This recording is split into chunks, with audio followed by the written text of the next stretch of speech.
I think it's just that perception that we all have to be that shape, right? I think that's the most harmful thing. And it's the same for men as it is for women, that there is like an ideal shape that we all should aspire toward. And that no matter who you are and where you are now, that that is possible for you. I think that's the most damaging message. It's not about being your healthiest and best self. It's no, you need to aspire to that body shape. And if you're not healthy or you're not good enough or you're not trying hard enough or you just need to do it for longer to get there.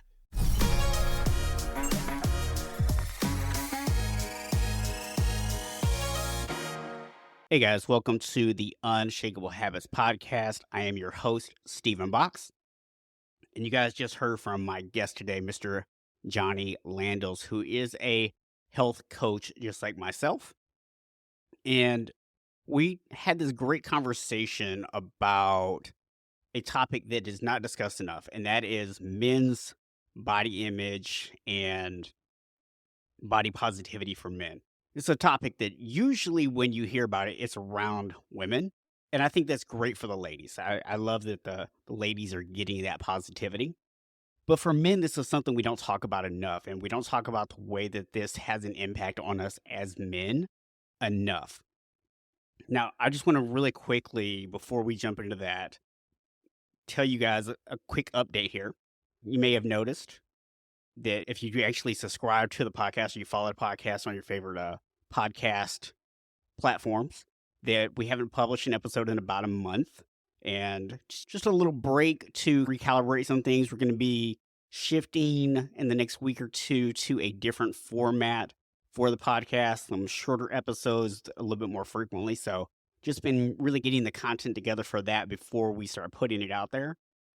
But just a heads up to be on the lookout for that change coming up.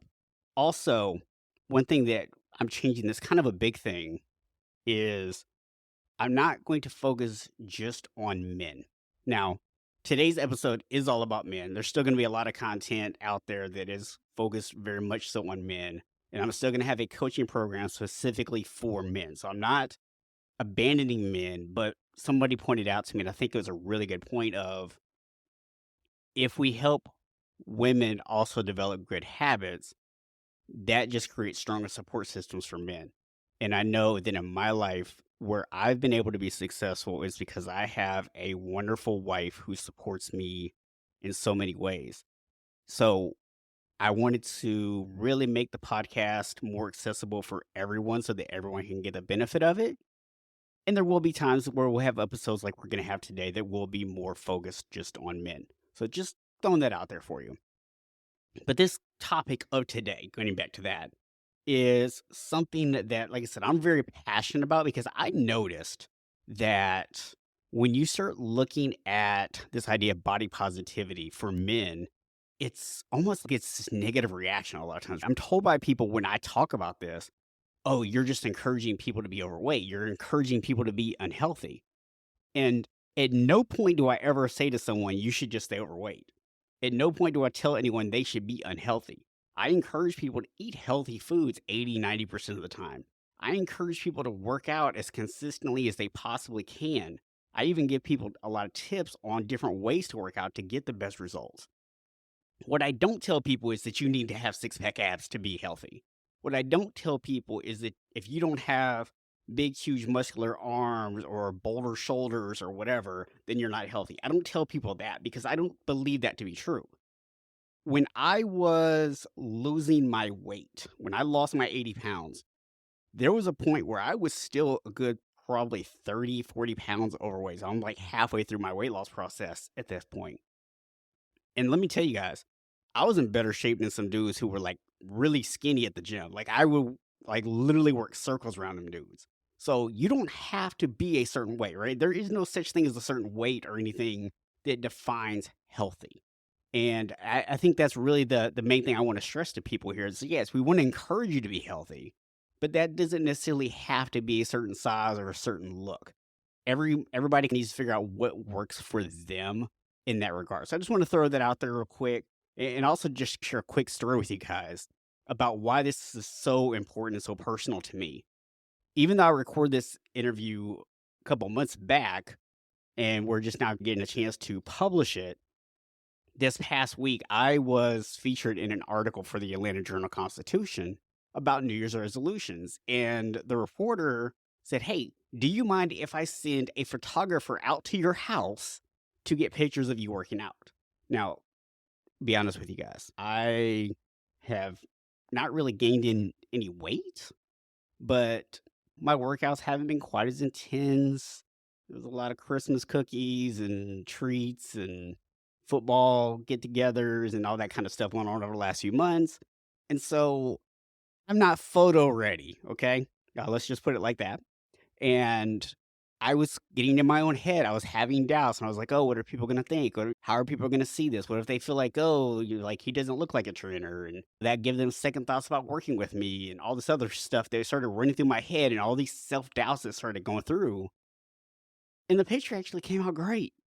And I was like, what was I even tripping about? Like, why am I even worried about it? Like, I know my stuff, all the credentials and everything I have. Why am I even worried that people aren't going to work with me? If somebody doesn't want to work with me because I don't have six pack abs, then they're just never going to work with me because I don't care about having six pack abs. That's not my thing. I can help you get them, but it's not my thing. It really made me feel very passionate about having this conversation, talking about this today.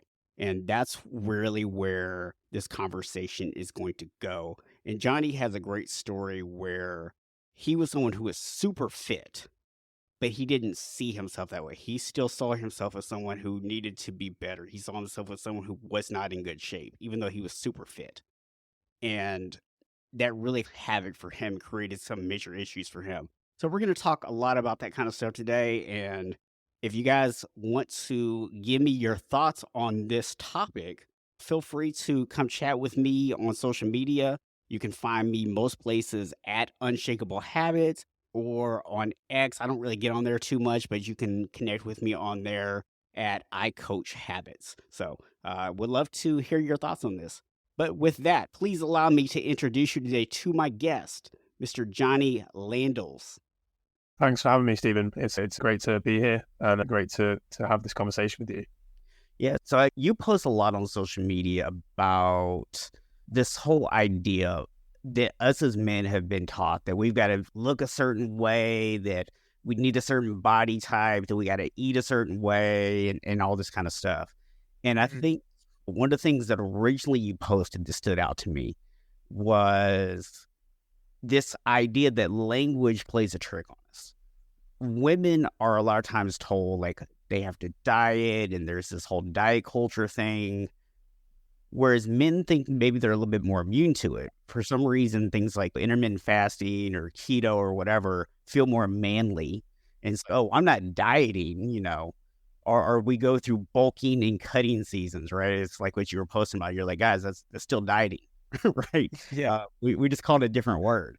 So talk to me about, like, first of all, where did this whole thing come from for you? Like, where all of a sudden you became very passionate about speaking out against this whole mindset and this whole movement?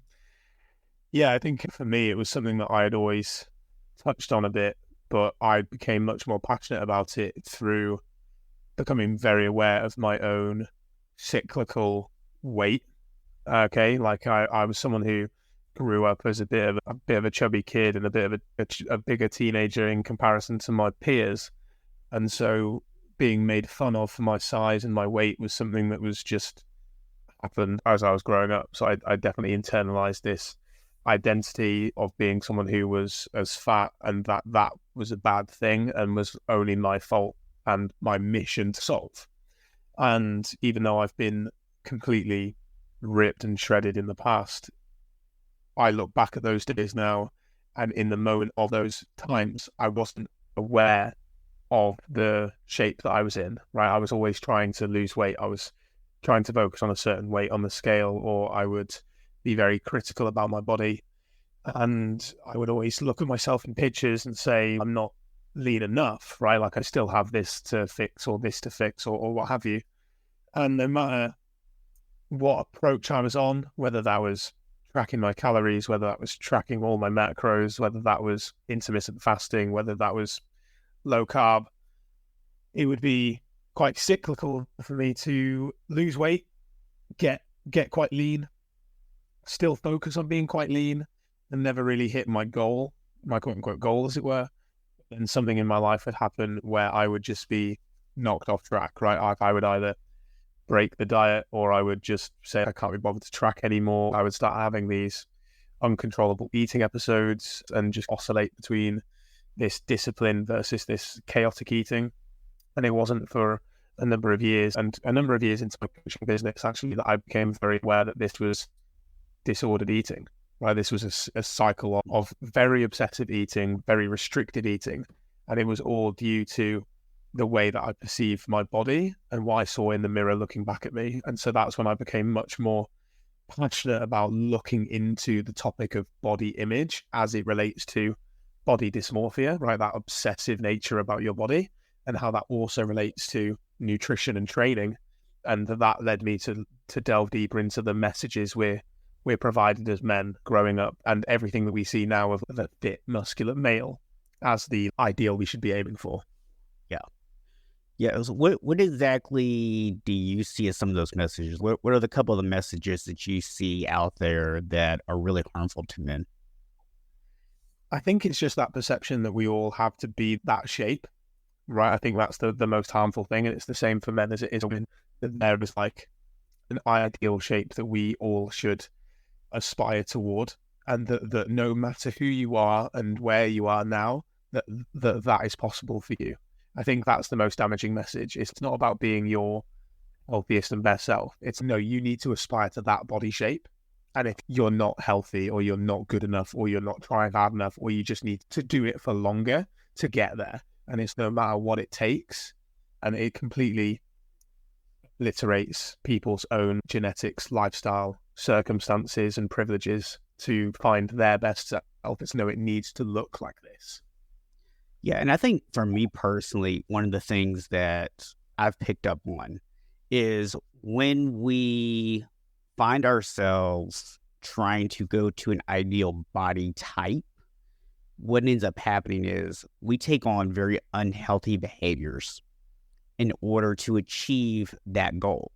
Because, like you said, the focus is strictly on how you look. It's the end result, which for some people isn't even a reasonable result to attain because, like you said, different factors like your genetics, your age, things like that, how much time you actually have available to work out or anything else, right? But it's not necessarily a realistic expectation for everybody. But if that's what you think you have to get to, instead of us focusing on the behaviors that are actually healthy, if we're focused just on that body type, we do things that are actually unhealthy. And although our bodies might look better, we're actually harming our health in the long run. Yeah, exactly that. Yeah. And we could get into that debate of what looking better means, because again, looking better is attuned to that sociological ideal that if we look at the history of humankind, we can see that those things have shifted as the years have shifted, and we've got this lean ideal for men and this sort of thin ideal for women. And even now, you can see that I think in today's age, that's beginning to shift again for younger generations. Like it's not bleak, but it's not as like extreme as it was for, say, like I grew up in the 90s, for example. And so I remember a lot of messaging around women being called fat and that was a bad thing for people like Britney Spears and people in like Sex and the City and things like that who were like, no way at all. And I think that's that. And as you said quite rightly, Stephen, if you over obsess on that number on the scale, you actually get drawn into behaviors that become very unhealthy because you're thinking of the body shape or the body weight by any means necessary.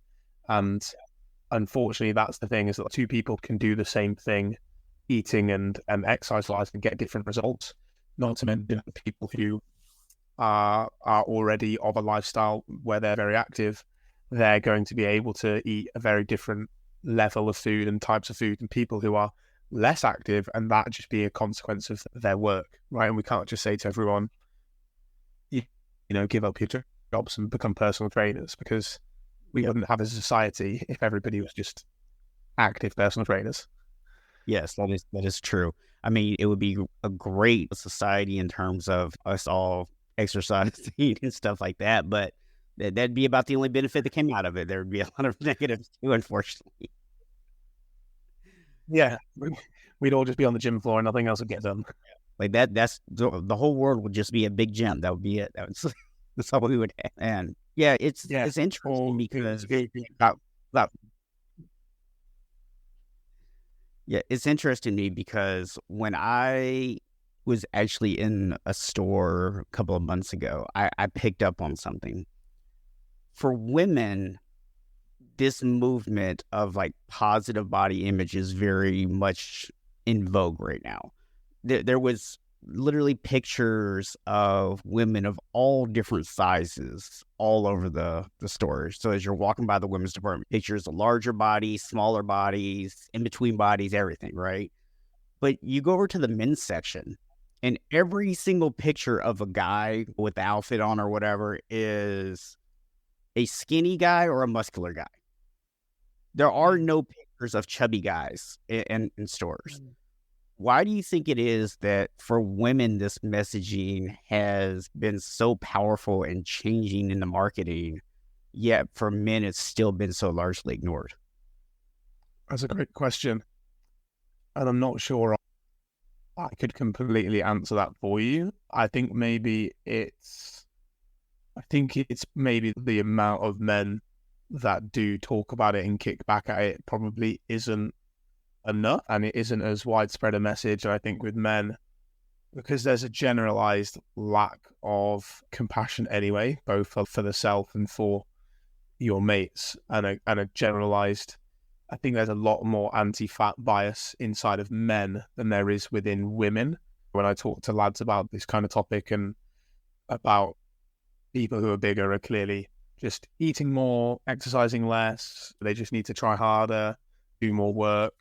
There's a lot more personal responsibility narrative, I think, within blokes, and a lot more as well of really all of the marketing, just like it was for women for a lot of times, is that this idea of if you're bigger, then you should shift that and move away from the dad bod or whatever and get lean, get ripped, and be this role model for your kids, because that's like the way it's positioned.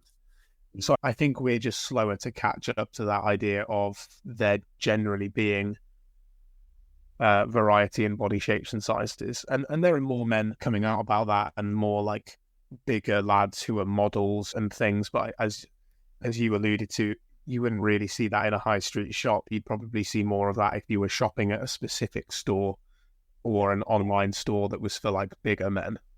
Yeah. If it was like a big and tall specific kind of thing. Yeah. Like I think it's Giacomo in the UK, and I know that there's like different ones in the US.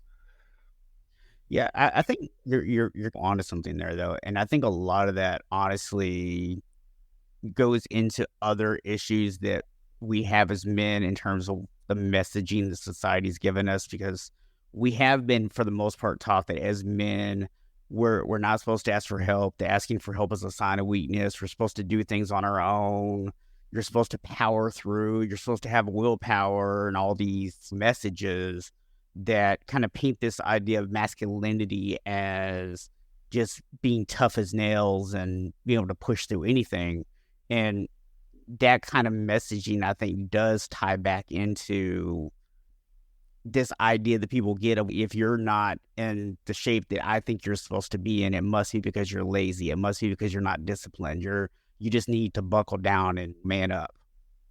Yeah, 100%. And also that just like complete disregard for what someone might say about their own habits, right? Oh no, like I eat quite well, I exercise a lot, or I exercise regularly, and people just disbelieving that because of the size they are or the shape they're in. And I think that's what's really damaging, particularly because, as I've said at quite early on, because two people will respond differently to the same stimulus. If you've then got a bigger person who actually has a healthy relationship with food and exercise, they eat mostly nutrient-dense foods, they occasionally eat out, and they occasionally have pizza or a burger or a pastry or what have you, and they exercise, let's say, 3 times a week, and they still go on walks and do things with their family. Like you and I would say to each other, that sounds good. That sounds like the balance that we'd all aim for. But if they were bigger, it would be like, no, you need to work harder. And I think that's the damaging message of, well, just do more for now.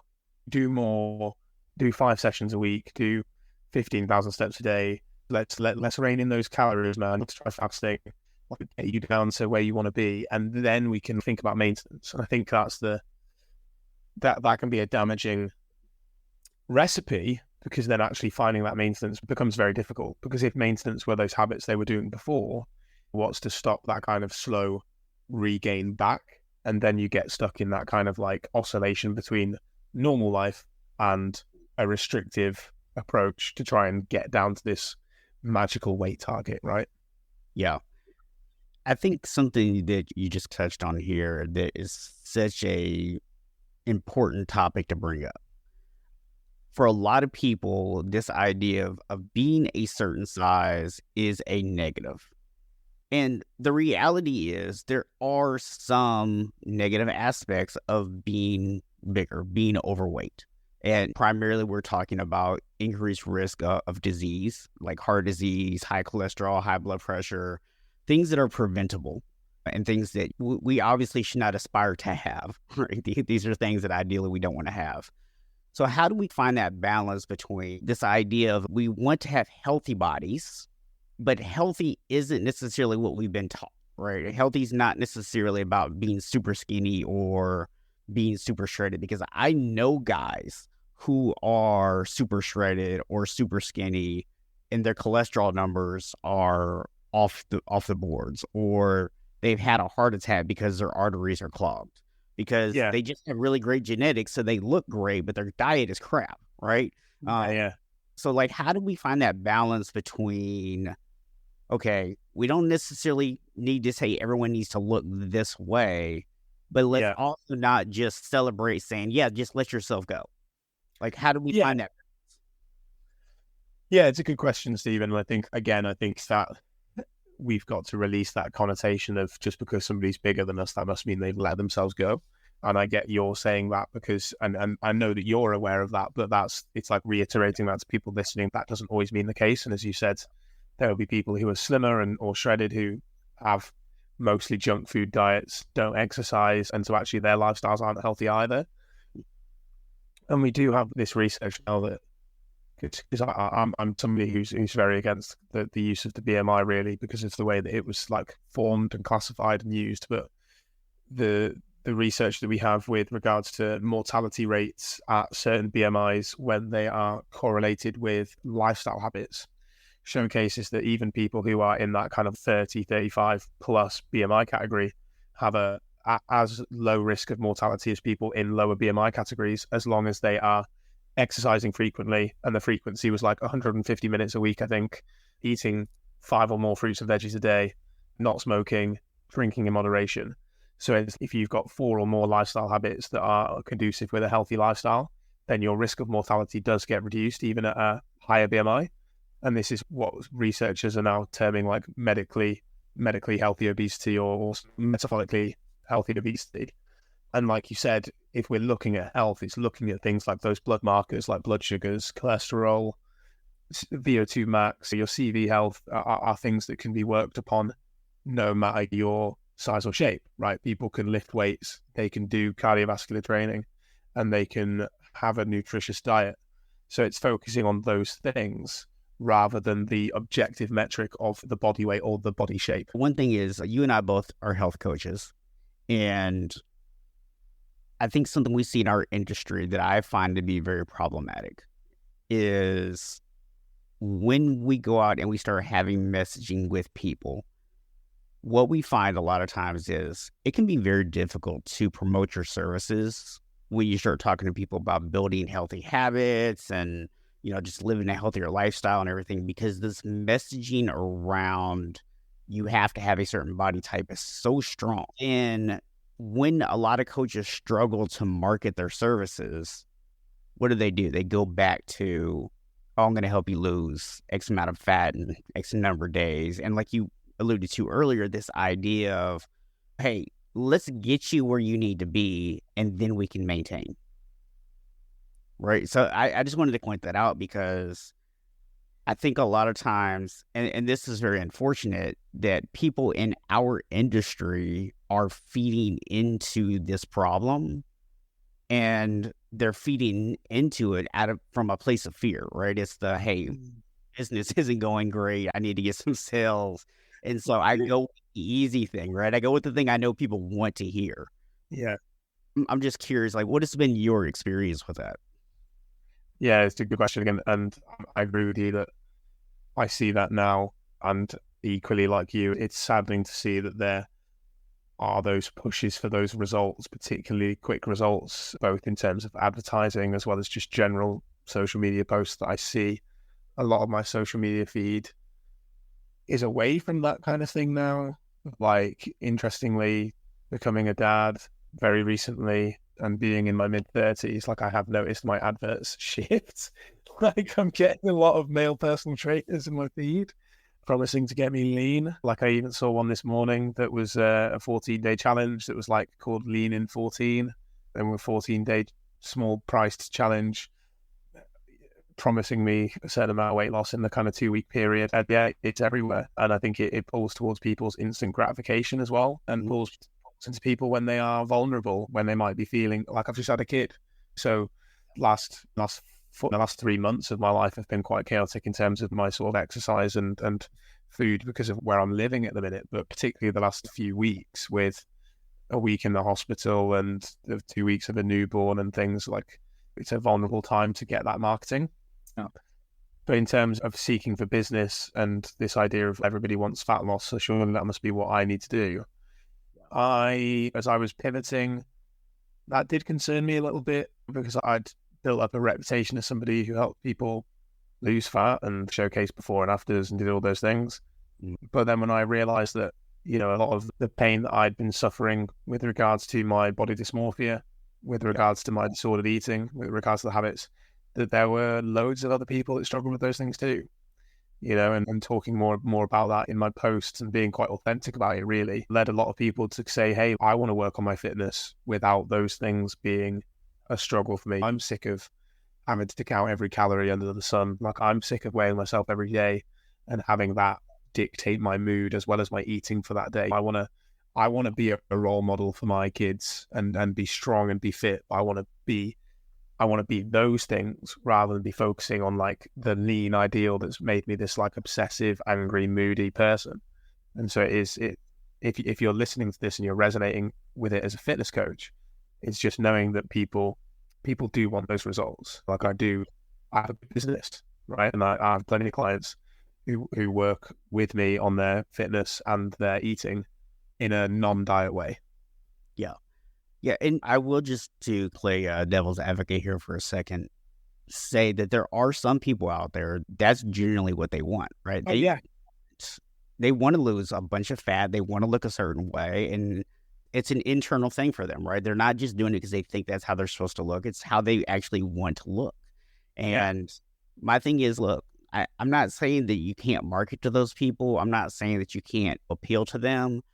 I think where my problem comes in with a lot of the marketing that I see is one thing to appeal to people that have already decided that's what they want, and you are emphasizing to them the joy that they're going to get out of it, versus what I see a lot of times is we find the pain points of people who are overweight and we just hammer, right? It's here, feel even worse about yourself than you already do. Yeah, like twisting the knife already of like and low feelings of worth, self-esteem.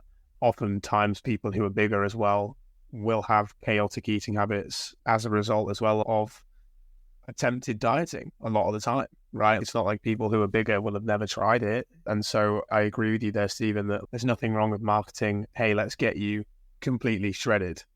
And I think that comes if you're like a bodybuilding coach, right? If you're a bodybuilding coach or a physique coach and you're like, I get people shredded and that's what we do, right? Let's get you on stage or let's do a transmission. And hey, look, I really appreciate it. I've got a friend who's a bodybuilding coach who walks around like much leaner than I walk around, but obviously he's been doing this now for years and years. He does have a very active job and trains twice a day and stuff, but he gets a lot leaner for shows and even says these are unsustainable things. We're doing it to achieve something. And then after that, we're going to focus on what's like sustainable for you. And I think when it's done that way, it's not pulling on pain points and it's much more ethical marketing. Yeah. And I'm pointing some of this stuff out for anybody who's listening right now. It's not that I'm trying to beat up on other coaches or anything like that. I just want for people to be able to see this is the messaging that you're getting and why you're getting it. And it's just because that message is out there, just because someone is hammering you with these ideas doesn't mean that what they're telling you is right. That it doesn't mean that's the only way to do things. Like you mentioned earlier, for you, like you're starting to see all these ads now. And maybe the ads were there before and you just ignored them. You now having this situation where sleep is obviously being impacted. I'm sure that's affecting the energy levels. You're not feeling as good about yourself. Maybe when you do get into the gym to work out, maybe your workouts aren't as good right now. And those are all completely understandable things, but it can be easy to fall back into that trap of I'm not doing enough. I need to be doing more. I'm not doing what I was doing before, holding yourself to a previous standard. And then when somebody comes along and starts talking about, hey, do you feel like crap? Do you hate what you in the mirror? You're like, you know what, right now I do. And it's like you said, it's a very vulnerable place to be. Yeah. Yeah. And I definitely need high level accountability and like someone to whip me into shape and tell me to follow these calories or exercise every day. Like I need that kick up the arse is often what you think. Yeah. And you're right. We're not trying to play down on any coaches at all. Like I've definitely gone through my own journey where I was a fat loss coach for a long time, and the pivot toward being more weight neutral as I am now was a long pivot. Like it involved a lot of research on my end. It involved a lot of reading on my end. It involved a lot of making peace with where correlations and associations lie and what side of that coin I wanted to sit on. And at the end of the day, I'm focused on helping a client with their version of health and help a client with their version of their best, their healthiest, fittest, confidence, however that looks, while also helping them be realistic with the targets they set and also genuinely find out what it is that they want rather than what they think they want, because, as you said, because of the marketing that they see or the messages they hear. Yeah. Yeah. I had a conversation with a client, this is probably 2-3 months back, and we're talking and I say, what is it that you really want? And he's like, I need to get below 200 pounds and whatever. And he wasn't trying to get six-pack abs or anything like that. He just was like, I just need to get below 200 pounds. And so I started talking to him about like why. And he's sharing with me about how he's going to have more energy and he's going to be able to play with his kids and he's going to be able to have more confidence and that he thinks his wife will find him more attractive and all these different things. And I asked him, do you think that you need to wait until you're under 200 pounds to experience those things? And he really wasn't ready for that question. At first, I think I will have those things when I get there. I'm like, but can you start to have those things before you get there? And he was like, yeah, I could. And I think that's the message I really want people to start to get here, right? It's not about looking a certain way. It's about your behaviors. And here's the reality. For most of us, if we just start doing the right behaviors, weight loss is just a side effect of it, right? It's something that happens. That doesn't mean you're going to get shredded. It doesn't mean that you're going to be in good enough shape to go to the casting for the next big Marvel movie or anything like that. But you can be healthy just by changing your behaviors regardless of what the scale is. And I really think that's the overarching idea of what we talked about today. Yeah, 100%. I love that conversation you had with your client. Can you start having those things now? Can you start acting like that now? Where you have that conversation with people of what are you holding back on? What are you waiting for? What are you waiting for this like new body to give you permission to do that you're not doing now? And what have you started doing those things now? Like you and I went through the same coaching certification, right? In terms of what are people's highest priorities, what are people's values, how can they start living toward those things and pairing health and fitness with those highest priorities. And it's great when you have those conversations with clients because then you start talking to them about exercise and fitness and health and being like, yeah, I want to play with my kids. I want to go hiking with my kids. I want to go swimming with my kids, bike riding. And there's your fitness. Like, why are you in the gym crushing 3 sets of 10 bicep curls just because you think that the curls get the girls. Like, your wife loves you already. If you embody a confident, attractive man, like, that's going to make more of a change than a 1 inch bigger bicep's going to do. Yeah. And particularly if you pair that with being this like active father that you want to be. So I really love that point. Yeah, it's funny you bring up the curls because I can't remember who it was that posted this, but I remember somebody made this post about men think that women are attracted to bigger biceps, but women are actually attracted to confidence. And most men are more confident when they have bigger biceps. So I guess indirectly they're right that women love big biceps.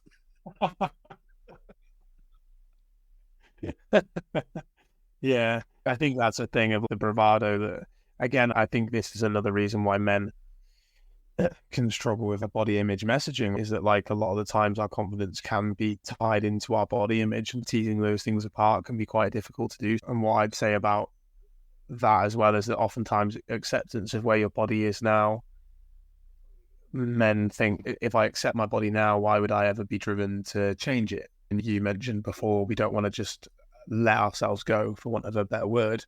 Yeah. But the point is that actually, if you accept your body as it is, and you want to do these healthy behaviors for the internal motivation of doing those behaviors, any change of that as a byproduct is just potentially a bonus, depending on where you want to see it.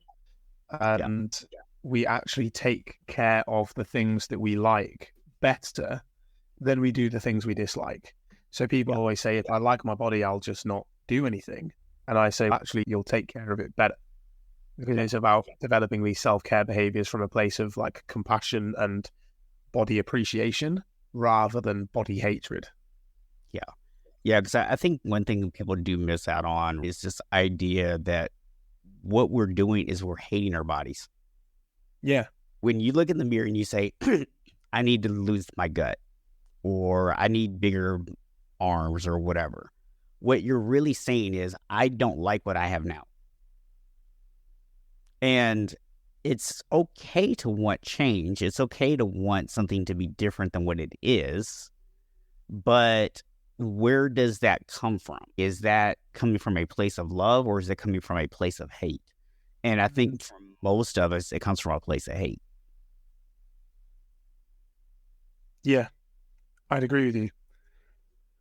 And you've then got to say, how's that working for you? Like, how's that serving you? Are you stuck in that chaotic yo-yo diet cycle, really, to call a spade, where you're either on it for a short period of time and you lose a bunch of weight, and then you're off of it and you're eating pizza and donuts and drinking loads of beer and gaining weight? Yeah, and there's no in between. Like, you hate your body when you're leaner, you hate your body when you're fatter. If you're stuck in that cycle, you're clearly coming at this from a place of body hatred rather than appreciation. And if that's not working for you, then, hey, what a client said this to me the other day. They were like, what have I got to lose? Like, the last however many years of doing this hasn't worked for me. They were like, let's try it your way. I've literally got nothing to lose. And I was like, it's true.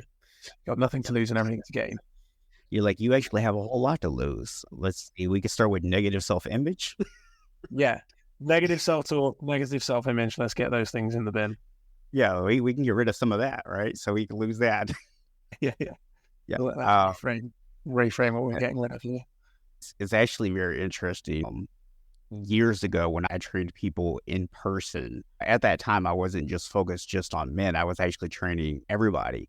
And I remember I had this one client, female. She was, according to BMI and stuff like that, extremely overweight. And she came in, and I was already starting to develop this philosophy anyways. It's about your behaviors. It's about changing that stuff rather than the result on the scale. And so one of the things we actually did, and I'm only bringing this up because I think this is something that could really help a lot of guys out there that might be struggling with this concept, is I said, when you come into the gym, we don't focus on weight loss. We focus on weight gain.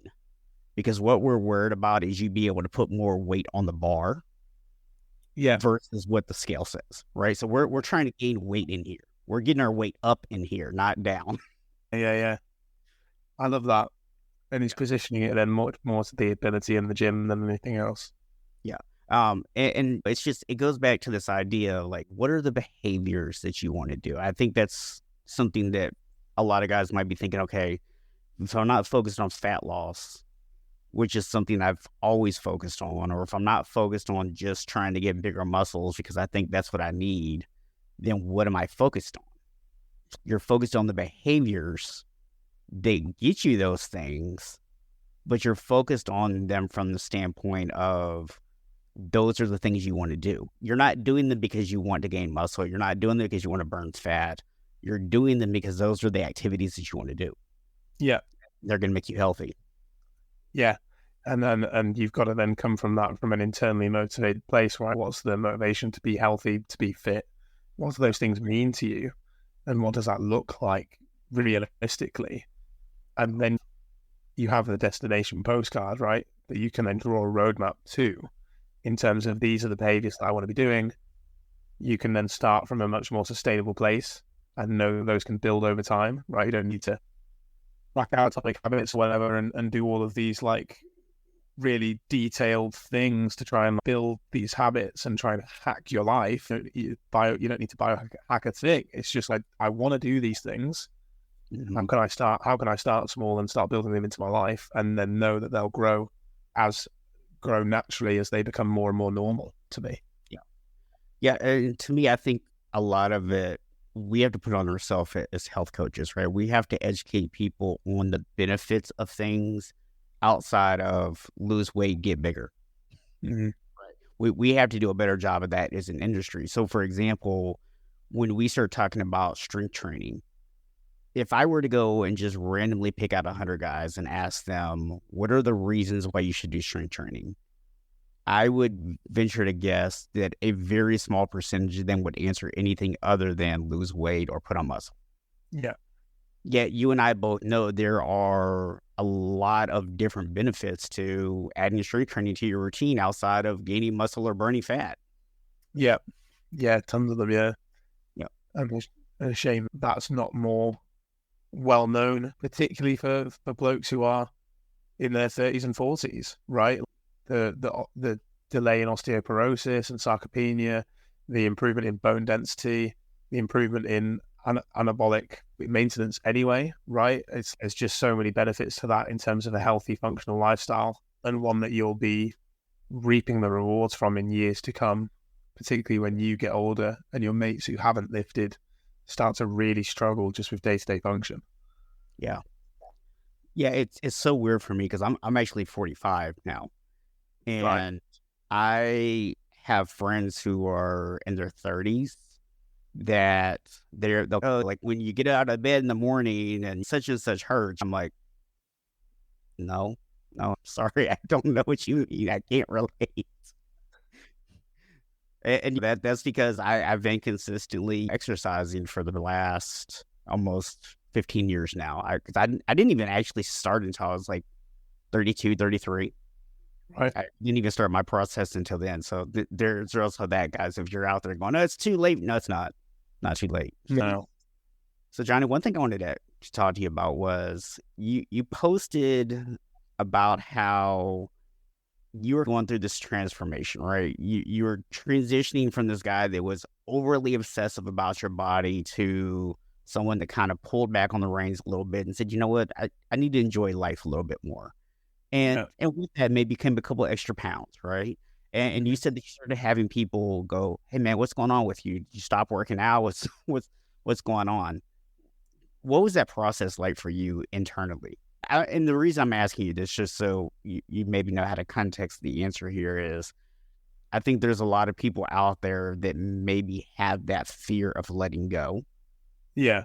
Of some of their obsessive behavior. So I just want you to be able to speak to that person who has those concerns right now.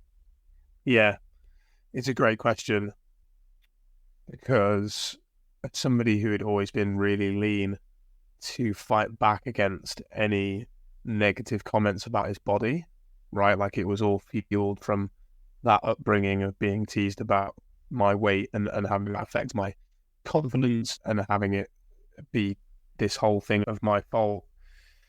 As I started to gain weight, I remember a big part of it for me was to not actually know like how much I weighed. If you ask me now, like I couldn't tell you. Like last time I got weighed was for a health screening, and I remember doing that health screening, and that health screening was earlier this year. And I think I remember seeing the weight as well. And I was like, probably where I thought it was. Like when you've worked with this many people and known your own body for a long time, you'll guess. And it is hard. It's difficult and it's scary. There's a definitive fear of weight gain. And the only thing that you can do to get over that is to go through it, right? Like it's like having a fear of spiders or a fear of wasps. Like you can be logical about it all you want, right? You can read all of these things about how to get over the fear of spiders or get over the fear of wasps, and you can do all of this thought reframing and things as much as you want, but you have to either be in a room with a spider for a long period of time and then gradually probably work up to touching the spider. Maybe you probably could just go to, I need to be in a room with a spider and not freak out for long enough, right? And with weight gain, you need to go through that process of, there are certain behaviors that you are afraid of because you connect them with weight gain. You connect letting go of your food rules with weight gain. You probably associate certain foods with being fattening foods in and of themselves. You associate releasing your workout schedule to gaining weight. And it's until you start engaging those behaviors and then accepting the consequence of not dying, right? You're going to be able to overcome that. And when you work on your body image and you work on your acceptance of yourself, I had to know what my limit was, I think, in terms of my behaviors. Know that if people ask me certain questions about my shape and size and my weight and everything, I was comfortable with giving them because it's one of those where, as a health coach, I want to still be walking the walk, right? As we talked earlier, I still want to be doing those healthy behaviors, because if I'm not, then I'm just a hypocrite. Yeah. But because I still do all of those things, and okay, it's very different to how it used to be, I can assuage myself, because where I used to be was like pro athlete levels training and nutrition. And right now I'm at a place where my training and nutrition is better than, I'd say, 95% of the population. Yeah. I'm a bigger guy, and it's had to get to the point where, like, yeah, okay, I've got more body fat than I used to. Yeah. I'm in a period of my life right now where things are much more chaotic than they used to be. Yeah. I'm still a very active person, and I'm still a very healthy person. It's why I get health screens. And for me, then it was working on all of those things. So to people who are worried about, it's getting through that fear by engaging in the behaviors that you think are the scariest. And knowing what I think, if you think you're into a place where you're obsessive and that's having a negative effect on your mental health and other aspects, it's thinking, what is this balance for you, right? I've found a good balance for me in terms of my food and my fitness. Might be a bit skewed at the moment just because of lifestyle changes. But I'm educated enough to know that your life is very seasonal. Like the season that I'm in right now won't last forever. And there'll be a season when I'm back to the routine I was pre-moving into the house I'm in now, and where my baby will be older and things will be a bit more settled, right? Yeah, and I think something you just mentioned there that's so important is this idea that we have these different seasons, right? And I talk about, and I know you're familiar with this concept of the dial, where if we just imagine that there's 10 different levels of whatever it is that we're trying to focus on, whether it's exercise, nutrition, or whatever, right? And the idea is that there is no off knob, right? It's just, there's level 1, which is, okay, when things are absolutely crazy, I can at least still do this. And maybe that's, I'm going to do 5 push-ups, or maybe it's, I'm going to eat at least 1 serving of veggies today, or whatever, right? It's, what is the simple thing you can do, all the way up to like level 10, like life is absolutely a breeze right now and I can max out my effort. And the reality is that most of us are rarely ever going to be at a 10. And we're rarely ever going to be at a 1. We're going to probably live somewhere between 4 and 7. Yeah. I love the dial concept for that exact reason, Stephen. It's a really good thing to add to that part of that conversation. I think for a lot of people, one other thing that I want to touch on here is you mentioned that people have these fears around letting things go because there is this fear of, if I do that, I'm going to gain weight. If I do that, my health is going to decline, right? Yeah. But at the same time, most of those people are probably already engaging in things like strict dieting, like we talked about the bulking cutting thing earlier, or things like New Year's resolutions, things that are not going to be sustainable, or they're trying to do like the 30-day diet shred or whatever, 14-day lean thing like you're talking about earlier. Those things also are going to have the exact same impact on you. So how do we start helping people to see that correlation? Or did I just do it? Just help them see it. Yeah, exactly. Just know that every time you see something that has that kind of language attached to it, that it's the same thing, just wrapped up in a different packaging. Yeah. So what are your final thoughts that you want to be able to share with people here? So if there's just one or two things that you could have somebody walk away with today, what would they be? There would be that life is too short to obsess over being as lean as possible. And that if that pursuit is leading you to a place that is actually very unhealthy in terms of your mental health and the practices that you're going through, incredible obsession and discipline that actually has a negative effect on a lot of things, you've got to ask yourself whether that really is the definition of health and whether you really can see yourself doing that for the long term. Yeah. Because if not, then you need to think about what your minimum effective dose is and start working more towards that. Let's take that last one step further. What would be some of the warning signs that somebody might be looking for to know that this mentality is having a negative impact on their mental health? I'd say if you become so anxious about your food and weight on a daily basis, right, like they're things that you can never stop thinking about, and that thoughts about food and exercise take up 60, 70, 80, 90% of your thinking space or more, and you're waking up every day, you're dreading stepping on the scale. Stepping on the scale dictates your mood for that day. Thoughts about food are just revolving around how many calories are in it, whether or not it's worth it, whether or not that you can burn it off with some extra exercise, or whether you should go to that social event, or whether you should have lunch with your wife, or whether you need to start cooking your own food again, or, oh crap, I had a couple of the kids after school cookies. That's when it's like, those are warning signs, right? That's when you're getting into that disordered level territory where it's so obsessive and anxiety inducing rather than just a helping behavior that you feel good doing on a daily basis. Yeah, I love that list. And I'll just even maybe add a couple here of one way you might know that you're overdoing things or that you're getting a little too obsessed with things is listening to your body. If you feel like you're not recovering well, you're sore all the time, your energy levels aren't what they need to be, maybe you're quick to get angry with your spouse or your kids and yell at them. Those are all things that are telling you like, hey, you need to dial back. You're doing too much right now. 100%. So Johnny, if someone wants to be able to reach out with you, further this conversation, or they want to work with you for coaching, what's the best way for them to get a hold of you? Best place, without a shadow of a doubt, is Instagram. It's my main platform. I do have a podcast if people want to listen more to me, but I'm mostly speaking with other people just like you are.